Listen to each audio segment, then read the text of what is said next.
السلام علیکم ناظرین، میں محمد اسلم حسین سیاست کی عالمی خبروں میں آپ سب کا استقبال کرتا ہوں۔ پیش ہے دنیا بھر سے آج کی کچھ اہم خبریں۔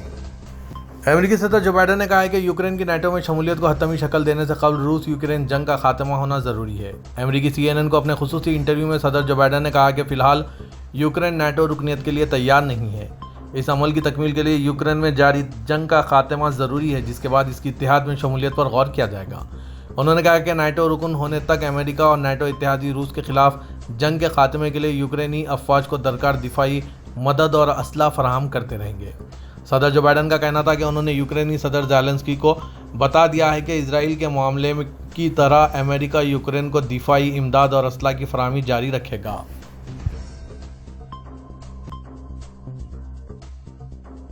ترکی کے صدر رجب طیب اردوغان نے اپنے امریکی ہم منصب جو بائیڈن سے ٹیلی فون پر رابطہ کیا۔ صدارتی شعبے بڑا اطلاعات کے مطابق اس بات چیت میں یوکرین کی نیٹو میں حیثیت، سویڈن کی رکنیت، F-16 طیاروں کی انقرہ حوالگی اور ترکی کی یورپی یونین میں مکمل رکنیت جیسے موضوعات پر غور کیا گیا۔ دونوں صدور نے نیٹو سربراہی اجلاس کے دوران بالمشافہہ ملاقات کرنے اور ترک امریکہ تعلقات سمیت دیگر علاقائی معاملات میں تفصیلی بات چیت کرنے پر بھی اتفاق کیا ہے۔ برطانیہ کے جنوبی انگلینڈ میں آکسفورڈ کی سٹی کونسل کے ایک ویران اسپورٹس پویلین میں کمروں کو ہندو مندر اور کمیونٹی سینٹر میں تبدیل کرنے کے منصوبے کی منظوری دے دی گئی۔ Oxford Hindu temple project Marston Court Palace Farm میں واقع فٹ بال کے پویلین میں موجود کمروں کو تبدیل کر دیا جا رہا ہے۔ آکسفورڈ نے BBC کو یہ خبر دی، جبکہ اندرونی ڈیزائن کے لیے منصوبے پیش کیے جانے والے ہیں۔ نئے ڈھانچے میں عمارت میں 2 ہال ہوں گے، ایک عبادت گاہ کے طور پر اور دوسرا کمیونٹی کے اجتماعات کے لیے بنایا جائے گا۔ آکسفورڈ ہندو ٹیمپل پروجیکٹ کے بانی چیئرمین ڈاکٹر گیان گوپال نے BBC کو بتایا، ہم اس تاریخی لمحے پر غیر معمولی طور پر فخر محسوس کر رہے ہیں، کیونکہ ہم کورٹ پیلیس فارم میں ایک خیر مقدم مرکز بنانے کے لیے منتظر ہیں۔ یہ گروپ 15 سالوں سے ایک مناسب عمارت کی تلاش میں تھا جو مندر بنانے کے لیے، اور اس نے کونسل سے اپیل کی تھی کہ وہ مندر کے لیے جگہ تلاش کرنے میں ان کی مدد کریں، جبکہ دوسرے مقامات پر بولیاں بھی لگائی گئی تھی لیکن مندر کے لیے جگہ نہیں مل پائی تھی۔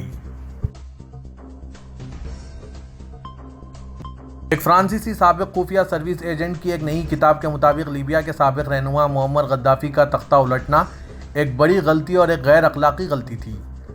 69 سالہ جین فرانکوئس لوہیلر نے 27 سال تک فرانس کے directorate general for external security بشمول ٹریول اسٹیشن چیف کے طور پر خدمات انجام دیے ہیں۔ وہ غدافی کے زوال کے 3 سال بعد 2014 میں ریٹائرڈ ہوئے۔ ان کی کتاب the Tripoli man memories of secret agent France کو اس وقت کے صدر نیکولس سرکوزی کی طرف سے غدافی کی حکومت پر حملہ کرنے والے باغی گروپوں کی حمایت کے فیصلوں کو تباہکن نتائج کے ساتھ سوچا نہیں کے طور پر بیان کرتی ہے۔ TV چینل فرانس 2 کو انٹرویو دیتے ہوئے سابق کمانڈو نے کہا، فوجی آپریشن شاندار طریقے سے چلایا گیا، لیکن اس میں ایک چال تھی کیونکہ غدافی مغرب کی طرف ہاتھ بڑھا رہے تھے۔ لبنان کے نگران وزیر اعظم نجیب میقاتی مرکزی بینک کے موجودہ گورنر ریاض سلامہ کی مدت اس ماہ کے آخر میں ختم ہونے پر اس میں توسیع نہیں کریں گے۔ وزیر اعظم کے دفتر نے آج پیر کو یہ خبر دی۔ سلامہ کی میعاد 31 جولائی کو ختم ہو رہی ہے، جس سے لبنانی عوام فنڈز کے غبن کے اندرون اور بیرون ملک حالیہ الزامات سے داغدار 30 سالہ دور کا خاتمہ ہو رہا ہے۔ وہ الزامات کی تردید کرتے ہیں۔ رویٹرز کو بھیجے گئے ایک بیان میں میکاتی کے دفتر نے کہا کہ ان کا موقف موجودہ قانون سازی پر مبنی ہے، جس میں یہ شرط عائد کی گئی ہے کہ نیا نائب گورنر مقرر ہونے تک گورنر کے فرائض سنبھالیں گے۔ سعودی وزیر خارجہ شہزادہ فیصل بن فرحان نے آج پیر کو روس کے دارالحکومت ماسکو میں GCC ممالک اور روس کے مشترکہ وزارتی اجلاس میں شرکت کی ہے۔ اجلاس کے دوران GCC روس تعلقات اور مختلف شعبوں میں انہیں بڑھانے اور ترقی دینے کے طریقوں کا جائزہ لیا گیا۔ روس یوکرین بحران کے حوالے سے پیش رفت اور بحران کو سیاسی طور پر حل کرنے کے لیے بین الاقوامی کوششوں اور ان تمام کوششوں کی حمایت کا اعادہ کیا گیا تاکہ بین الاقوامی امن اور سلامتی کا مقصد حاصل کیا جا سکے۔ سعودی پریس ایجنسی نے رپورٹ کیا ہے کہ سعودی عرب کے فرمانرواں شاہ سلمان بن عبدالعزیز اور ولی عہد شہزادہ محمد بن سلمان نے بحرین کے بادشاہ شیخ راشد بن صبا بن حمود بن صبا الخلیفہ کے انتقال پر تعزیت کے پیغامات بھیجے ہیں۔ SPA نے کہا کہ ہمیں شیخ راشد بن صبا بن حمود بن صبا الخلیفہ کی موت کی خبر ملی ہے۔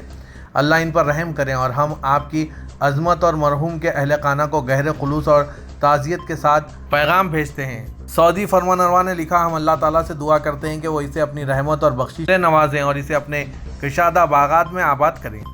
بحرین نیوز ایجنسی کے مطابق شیخ رشید حکمران خاندان کی کونسل کے رکن ہیں۔ دبئی میڈیا آفس نے رپورٹ کیا ہے کہ دبئی کورٹس نے امارات میں مقیم غیر مسلموں کے لیے اپنا پہلا وراثت کا شعبہ قائم کیا ہے۔ یہ ترقی غیر مسلموں کو ان کے اپنے قوانین کے مطابق اپنی مرضی تیار کرنے اور نافذ کرنے کی اجازت دیتی ہے۔ یہ الگ قانونی فریم ورک پیش کرتا ہے اور وراثت کے مسائل کے حوالے سے غیر مسلموں کے انتخاب کے کامیاب نفاذ کی ضمانت دیتا ہے۔ دبئی کے نائب صدر وزیر اعظم اور حکمران شیخ محمد بن راشد ال مکتوم اور نائب صدر وزیر اعظم اور صدارتی عدالت کے وزیر شیخ منصور بن زاید ال نہیان نے جمہوریہ مشرقی تیمور کے وزیر اعظم کی حیثیت سے تقرری کے موقع پر زانا گوسمائیو کو مبارکباد کے پیغام ارسال کیے ہیں۔ امارات ہلال احمر نے صومالیہ کے شہر ہرشابیل کے بیلڈوین علاقے میں آئے سیلاب سے متاثرہ افراد کی مدد کے لیے اپنی انسانی ہمدردی کی کوششیں تیز کر دی ہے۔ ریاست کے متعلقہ حکام کے تعاون سے امارت ہلال احمر نے موغادیشو میں اپنے دفتر کے ذریعے تباہ کن سیلاب سے متاثر ہوئے ہزاروں متاثرہ خاندانوں کو فوری اور متنوع امدادی مدد فراہم کی ہے۔ امداد میں خوراک کی فراہمی اور دیگر ضروریات کی کافی مقدار شامل تھی۔ ہندوستان کی جانب سے تقریباً 1,85,000 کیوسک پانی چھوڑے جانے کے بعد پاکستان کی نیشنل ڈیزاسٹر مینجمنٹ اتھارٹی نے سیلاب کا الرٹ جاری کیا ہے اور اگلے 24 سے 48 گھنٹوں میں شدید بارش کا انتباہ دیا۔